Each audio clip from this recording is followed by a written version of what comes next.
Salut les vaillants, j'espère que vous allez tous et toutes bien. Je suis super heureuse de vous retrouver aujourd'hui pour partir en orbite autour des 12 axes des nœuds lunaires. Comme vu précédemment dans ma vidéo précédente, l'axe des nœuds lunaires est un lieu de développement de la personnalité. Un voyage entre le nœud sud, l'inné, et le nœud nord, l'acquis. Cet axe est relié à ce qu'on appelle le karma, c'est-à-dire la somme de nos actes passés. Bon ou mauvais, là n'est pas la question. Creuser son thème et les aspects formés par les nœuds lunaires, les nœuds, comme j'aime bien les appeler, puisqu'ils nous empêchent de le devenir nœuds, peuvent nous permettre peut-être de ressentir les échos de ces vies passées. Quoi qu'il en soit, nous sommes dans cette vie, aujourd'hui, et c'est à nous d'orchestrer cette musique intérieure qui nous habite, comme dirait Fabrice Pasco.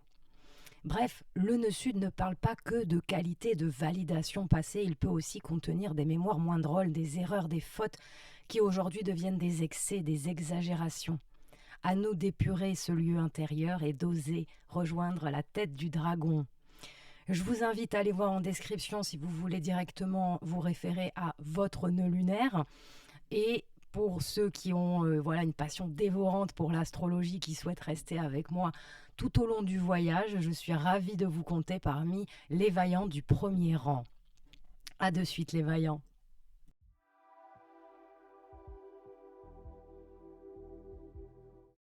Le nœud nord en balance et le nœud sud en bélier. Pour ce, j'ai invité notre cher Michael Jackson.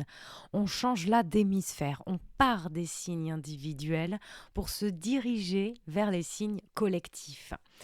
Un nœud sud en bélier peut nous indiquer des vies antérieures dans l'action, dans la rapidité, dans l'impulsivité, dans le risque, voire dans le danger. Nous sommes avec le dieu de la guerre en régent karmique, Mars, ce pourquoi on se bat.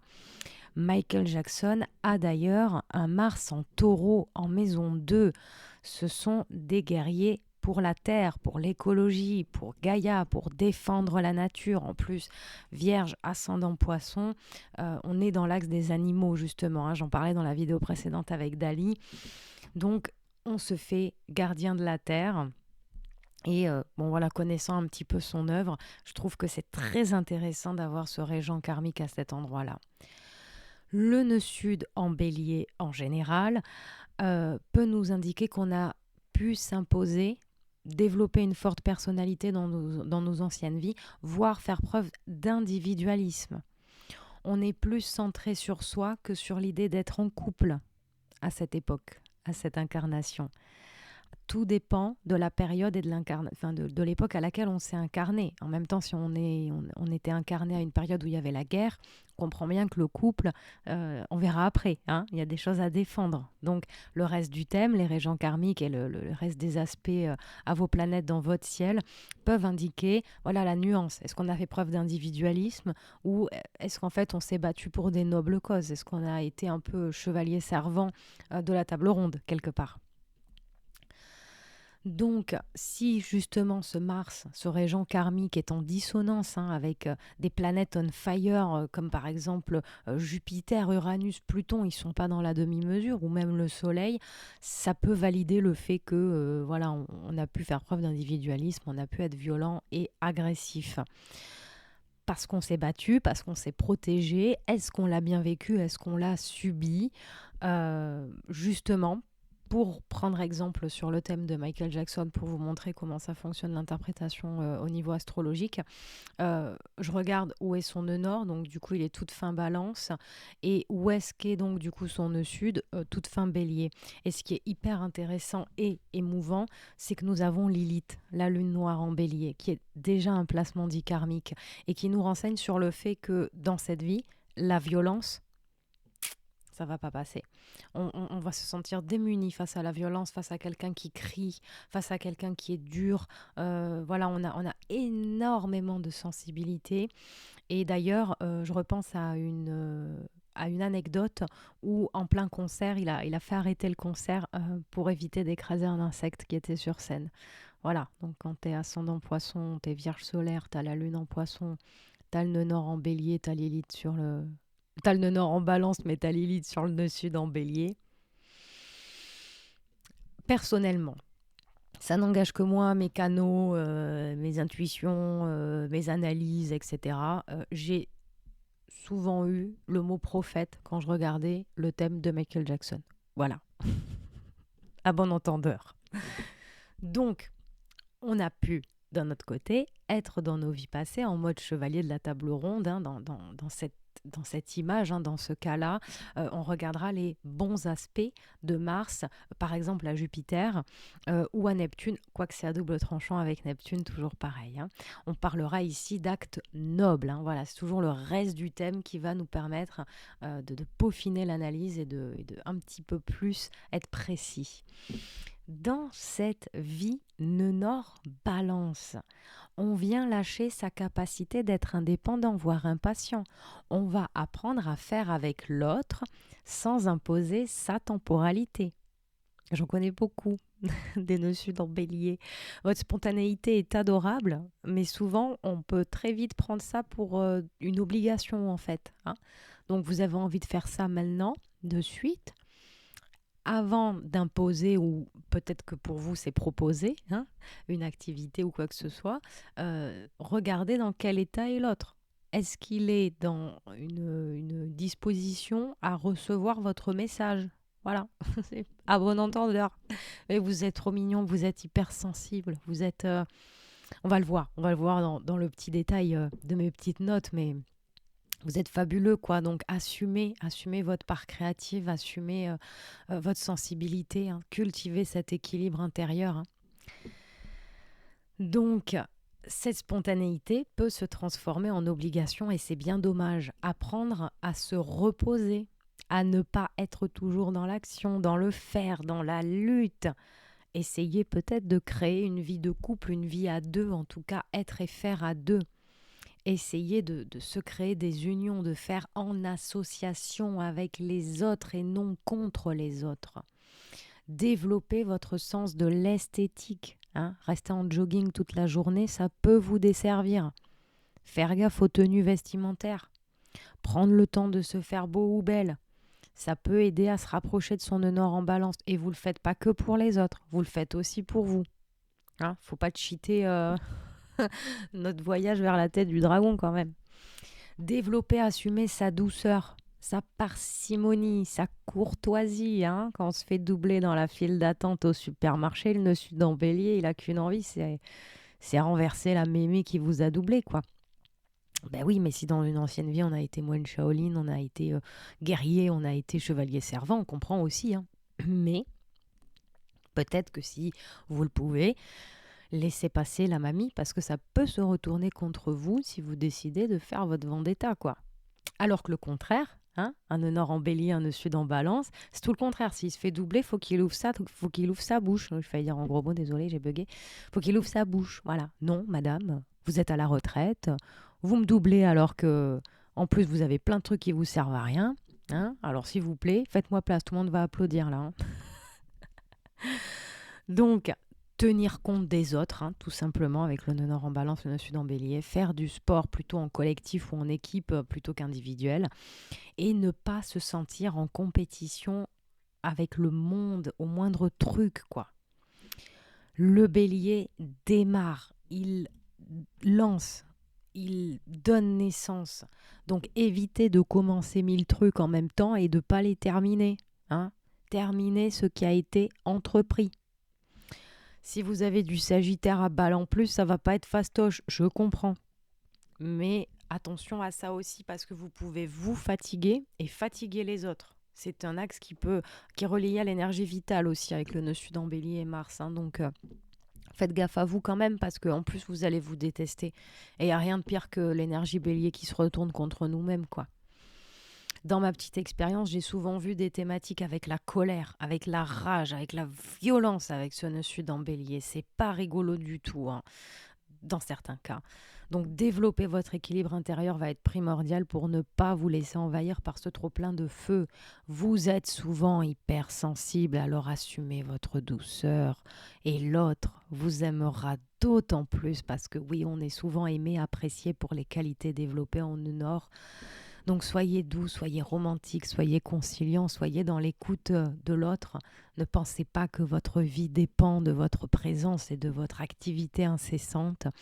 Sachez vous reposer, sinon on peut tomber de fatigue. L'énergie vitale peut nous quitter.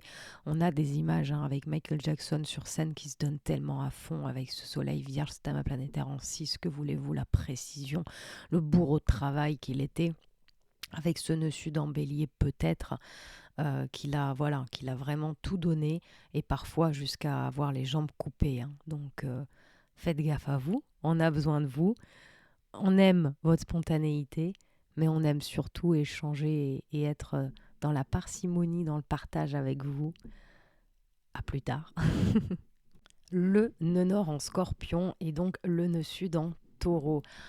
Pour cet axe, j'ai tout bonnement invité notre cher Prince qui incarne merveilleusement bien, je trouve, cet axe où nous sommes dans le corps, de l'avoir, la possession au dépouillement, l'axe de la sexualité, du culte du corps, du taureau, le visible, à l'invisible magnétique sexuel scorpion, du cumul et de l'accumulation, taureau au cul nu, si je puis me permettre, du scorpion.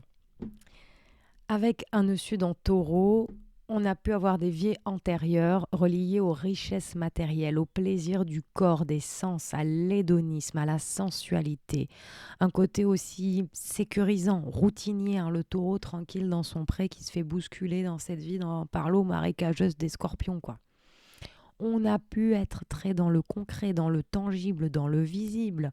Nous sommes dans un axe que j'aime bien appeler Saint Thomas ouvre son troisième œil. Vous savez, Saint Thomas, c'est celui qui croyait que ce qu'il voit. Et là, pouf, on ouvre son troisième œil, on s'ouvre à l'invisible. Avec Vénus, régente karmique, puisque c'est la maître du nœud sud en taureau, ça peut indiquer qu'on a vécu dans la sociabilité, dans la sensualité, dans le raffinement, avec les moulures au plafond, les dentelles, les surcharges décoratives peut-être. Bref, on était raffinés. Et je ne suis pas expert dans la carrière et dans la vie de Prince, mais j'ai regardé des photos. Et souvent, j'ai l'impression qu'au début de sa carrière, il a vraiment les froufrous, les dentelles justement autour des poignets.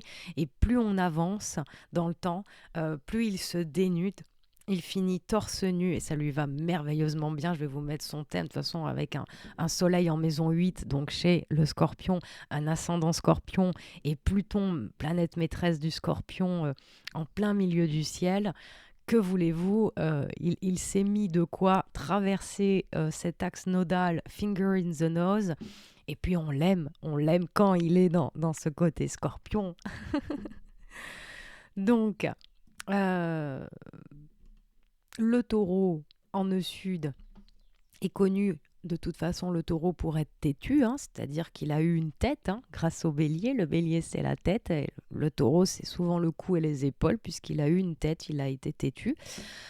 Donc, le côté négatif du nœud sud en taureau, c'est d'être très obstiné, possessif, matérialiste. On veut cumuler, on veut amasser du concret, à en oublier peut-être le spirituel, voire le côté éphémère des choses. Ça me fait penser au métier ou à l'art, je ne sais pas comment on dit, du taxidermiste. Dans une certaine mesure, dites-moi en commentaire si ça résonne pour vous, si on peut oser dire ça. On apprend, on grandit, on taffe ensemble. Mais pour moi, j'ai pensé au taxidermiste et au fait qu'il puisse être gouverné par l'axe taureau-scorpion. Voilà, l'éphémérité, la mort, le deuil qu'on retient, qu'on ne veut pas, qu'on garde dans la matière.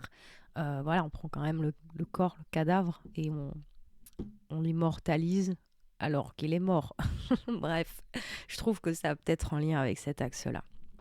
Donc, dans cette vie nœud nord scorpion, on va se transformer en profondeur, on va évoluer, le papillon sort de sa chrysalide, on va développer sa notion de détachement, parce que c'est la transmutation, le scorpion, c'est mourir à soi-même pour renaître, c'est la métamorphose, c'est le serpent qui change de peau. À l'avant, le scorpion s'appelait le signe du serpent aigle. Donc, on voit l'évolution transmutée. Donc justement, on change de peau avec la mue. D'ailleurs, j'ai vu des photos de Prince aussi, donc à son stade torse nu, hein, voilà, mais il avait des chaînes autour du cou, hein, comme des chaînes un peu d'esclaves ou dans le bondage ou ce genre de choses, qui peut aussi être régi dans l'axe taureau-scorpion.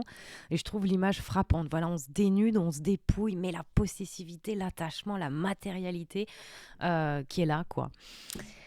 Donc, on va apprendre le détachement, on va apprendre le dépouillement, on va traverser plusieurs crises, des renaissances, hein, et c'est tellement raccord, je trouve, avec son soleil en 8 qui soutient ça, son ascendant scorpion qui soutient totalement ça.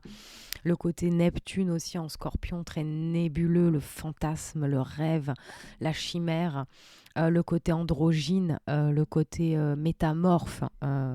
Voilà, je trouve que même sur les photos, son visage peut beaucoup changer. Bon, je suis pas.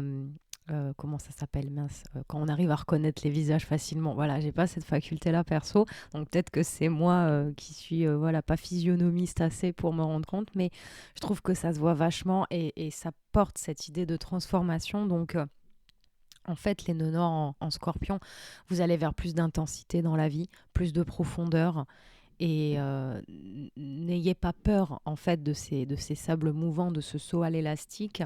Au contraire, c'est là où vous serez soutenu par l'univers, c'est là où vous serez aimé, c'est là où vous serez reconnu et c'est là où vous serez heureux normalement. N'hésitez pas si vous voulez aller plus loin, on se retrouve en consultation. Le nœud nord en Sagittaire et donc le nœud sud en Gémeaux. Pour ce, j'ai invité notre cher ami Leonardo DiCaprio. Dans cet axe Gémeaux-Sagittaire, nous voici dans l'axe de l'apprentissage, de la connaissance, de la cohérence, de la girouette à la boussole, de l'éparpillement à l'engagement. Nous sommes avec le Gémeaux, avec Mercure, le roi des voleurs, et nous sommes avec le Sagittaire, avec Jupiter, Zeus, le dieu des dieux. Nous sommes dans cet axe de l'élève et de l'enseignant, de la transmission, de l'apprentissage à l'école de la vie. Dans les vies passées, le nœud sud en Gémeaux a pu vivre dans l'éparpillement, dans le mensonge, dans la tricherie. On est quand même avec le roi des voleurs, avec Mercure, le commerçant, le marchand capable de vous faire acheter un stylo même si vous n'en avez pas besoin. Voilà, ça m'a trop fait rire quand j'ai vu le loup de Wall Street et que j'ai vu ça après, j'ai fait il connaît, il connaît. Et dans le pire des cas, on a pu être dans la tricherie, dans l'hypocrisie, dans l'usurpation d'identité ou de pensée. Le magouilleur, le beau parleur, le blablateur. Dans le côté le plus lumineux, le nœud sud en Gémeaux peut nous renseigner sur le fait qu'on ait vécu des vies qui nous ont vraiment permis de développer d'énormes capacités intellectuelles. Très curieux de tout, des gens. On a un sens de l'humour qui peut se voir très rapidement. On a une bonne base pour faire peut-être même de la comédie, puisqu'on a le Sagittaire, le théâtre juste en face qui nous tend les bras. On peut être doué pour les négociations, hein, le fait de dealer, de savoir rebondir, de se frayer un chemin dans des débats, avoir de la répartie. On a pu développer son sens de l'adaptabilité avec le nœud sud en Gémeaux, de la débrouillardise, une certaine souplesse d'esprit et une vivacité même d'esprit, mais dispersée. On a manqué d'engagement. On s'est un petit peu laissé aller et balloter au gré des vents. Donc, bim, on débarque avec un nœud nord en Sagittaire. Au début, c'est pas fastoche. On peut rester longtemps dans cet éparpillement, dans cette instabilité, dans cette indécision, surtout que les autres avec le Gémeaux au nœud sud sont omniprésents dans notre réflexion. Mais il va falloir penser par soi-même et s'engager pleinement dans la vie. La girouette devient boussole. On a souvent ras-le-bol de faire le tour du bocal au bout d'un moment, hein, donc on va se diriger vers les grandes questions existentielles, la philosophie, la spiritualité, les voyages, le lointain. On va aller voir ailleurs que chez soi ce qui se passe. Et c'est ainsi qu'on va développer une profondeur de pensée, qu'on va défendre ses idées. Le Sagittaire, c'est un peu prêcher son église, hein. C'est les gourous, le gourou dans le beau sens du terme, c'est celui qui monte la voie, pas qui l'impose. C'est le guide. Et le Sagittaire, il vise de sa flèche le centre de l'univers, de notre Voie lactée tout du moins. Donc c'est quand même un trou noir et c'est lui qui nous sort du Scorpion. C'est la lumière après les ténèbres. Donc, dans un débat, c'est vrai que le nœud nord en Sagittaire se doit d'essayer de prendre position. Cela est bien, cela est mal. Il peut aussi surtout mener jusqu'au bout sa pensée, son argumentaire, hein, parce que comme on a un kaléidoscope dans la tête, finir les phrases, ne pas se répéter, ne pas bavarder, hein, vraiment tomber dans la pertinence intellectuelle, c'est quelque chose qui nous est invité à développer. On doit faire très attention donc à sa position, hein, on va monter sur l'Olympe, hein, et voilà, si on est trop souple d'esprit, si on est trop malléable, on va essayer de s'adapter à la vie des autres, à la vie de son entourage, et en plus, on pourrait très mal se faire conseiller, puisqu'en fait, in fine, c'est les nœuds nord en Sagittaire qui vont conseiller, qui vont guider les autres, quitte à leur dire, lis tel bouquin, intéresse-toi à telle philosophie de vie. Ça ne veut pas dire j'ai raison, j'ai tout compris, écoute-moi, fais pareil que moi, on est bien d'accord. Les masques tombent, on développe plus de profondeur et moins de superficialité, on va arrêter de se répéter, de tomber dans le bavardage et dans le gossip, on va apprendre à nourrir son appétence intellectuelle et à inspirer, voire guider les autres. Attention aux gourous, vraiment.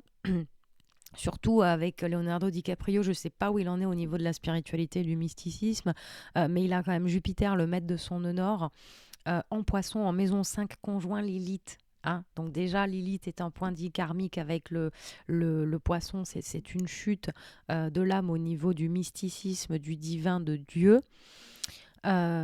Et il a en plus Mercure, voilà le régent karmique, en balance en maison 2. Donc se faire happer par les autres, réfléchir par soi-même, être son propre guide en fait. Hein. Nous venons apprendre les nœuds nord en Sagittaire à être celui qui montre la voie et pas celui qui l'impose, parce que dans la multitude de livres qu'on a pu lire, hein, c'est vrai qu'un nœud sud en Gémeaux, le nœud sud nous parle du contexte familial dans lequel on est arrivé, dans lequel on est né, dans lequel on a grandi, on a pu être entouré de bouquins. Donc justement, maintenant, il va falloir peut-être un peu les fermer ou trouver des bouquins bien plus pertinents qui nous permettent de driver notre pensée et de nous positionner intérieurement dans un système de pensée, de croyance, quitte à changer bien sûr, hein, éviter le dogmatisme, mais privilégier la position intérieure au niveau de la pensée et de la croyance. Le nœud nord en Capricorne et donc le nœud sud en Cancer. Pour ceux, j'ai invité bien évidemment Oprah Winfrey. Nous voici dans l'axe parental familial, carrière, vie privée Cancer, vie publique Capricorne. Nous sommes dans l'axe de la responsabilité, du rôle social, du devoir, de la naissance en Cancer au posthume avec le Capricorne. Dans nos anciennes vies avec un nœud sud en Cancer, on a pu être hyper entouré par notre famille, la notion de famille. Peut-être que notre sentiment de sécurité reposait, voire dépendait sur notre famille. On a pu énormément développer sa sensibilité, son imagination, sa douceur, sa tendresse, ce sens de l'accueil qui se love dans les énergies du Cancer. On peut avoir un grand attachement à la famille, au passé, aux ancêtres, à la patrie, aux grands-parents. Attention à la nostalgie. On se dirige vers le Capricorne dans cette vie. On part de l'eau émotionnelle du Cancer pour développer la rigueur et la sécheresse Capricorne. On peut donc devoir œuvrer dans cette vie sur notre sentiment de vulnérabilité qui peut être très grand. La caricature du Cancer, c'est le chouineur, c'est le capricieux, c'est celui qui se fait plaindre. Et il se prend dans la gueule le principe de réalité avec le Capricorne, ça peut heurter son cœur sensible. Ce qui peut amener, au début de la vie, une certaine immaturité, du narcissisme. C'est dur, on n'a pas envie de grandir. Et pourtant, voilà que ces natifs cheminent vers un engagement hors norme dans le monde. Pourquoi pas politique et avant tout et surtout pour les autres. Cette sensibilité, elle est canalisée et transformée et ça vous permettra de forger vos commandements personnels inscrits dans le marbre. C'est vrai que le Capricorne, ça me fait toujours penser aux 10 commandements. On développe un sens aigu des responsabilités, on apprend à faire preuve de réalisme, de persévérance, on évite de trop s'engager dans l'environnement familial pour plutôt développer une carrière. Attention, j'ai déjà eu des personnes en consultation où la famille en plus devenez toxique, hein. Il n'y a pas de personne toxique ou de famille toxique. C'est nous, notre individualité, notre chemin d'âme, mélangé avec autre chose, avec quelqu'un d'autre, avec notre égrégore, ça peut devenir toxique. Donc attention, hein. Euh, vous savez faire, s'occuper de mamie, vous savez faire, vous occuper de la famille. Là, vous trouvez du temps et vous allouez votre vie à une ambition sociale. Bien sûr, regardez dans votre thème où se place le Capricorne, hein. Ça peut être un honneur en Capricorne en maison 4. Ok, alors comment je fais, Cécile? Tu viens en consultation, on en parle. Donc, développer une rigidité émotionnelle, c'est dur, hein, mais c'est un petit peu ce que vous venez taffer, hein. Regardez où est votre Saturne, bien sûr, pour le mettre du nœud nord, et regardez où est la Lune pour le régent karmique, hein, c'est important. On va œuvrer à avoir la tête froide sur les épaules, on va être lucide, hein, prêt à porter le monde sur ses épaules, ou plutôt prêt à quitter le berceau, Cancer, hein, sans dépendre de l'approbation ou de l'aval des parents pour s'épanouir et s'engager dans le monde. Le nœud nord en Verseau et donc le nœud sud en Lion. Pour ce, j'ai invité Pout Pout. Donc, nous sommes ici dans l'axe du moi à l'ensemble. Un axe hyper relié à l'orgueil, au moi, à l'ego.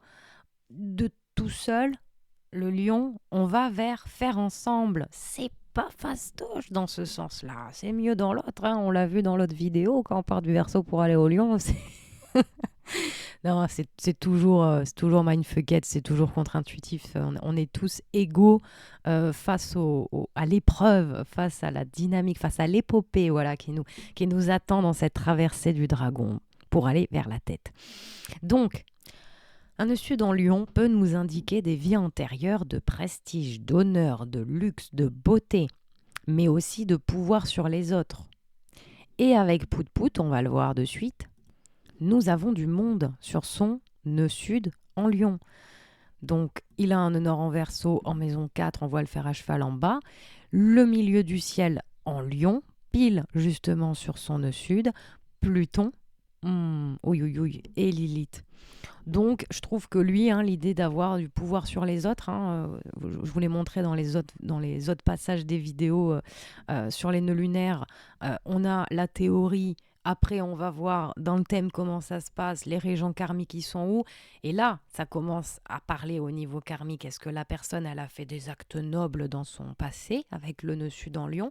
Est-ce que c'était Richard au cœur de Lion ou pas? Est-ce qu'il y a eu des notions de gouvernance vertueuse ou est-ce qu'on a imposé son pouvoir?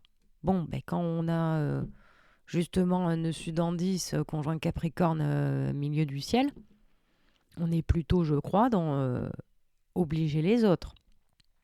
Donc, on a pu développer des compétences pour diriger, régner ou dominer. Nous avons pu faire preuve d'orgueil jusqu'à l'excès. Est-ce qu'on a été un chef ou est-ce qu'on a été un leader? Le chef, c'est aller là-bas, je vous regarde vous faire tuer. Le leader, c'est allez-y les gars, on y va ensemble et je passe devant.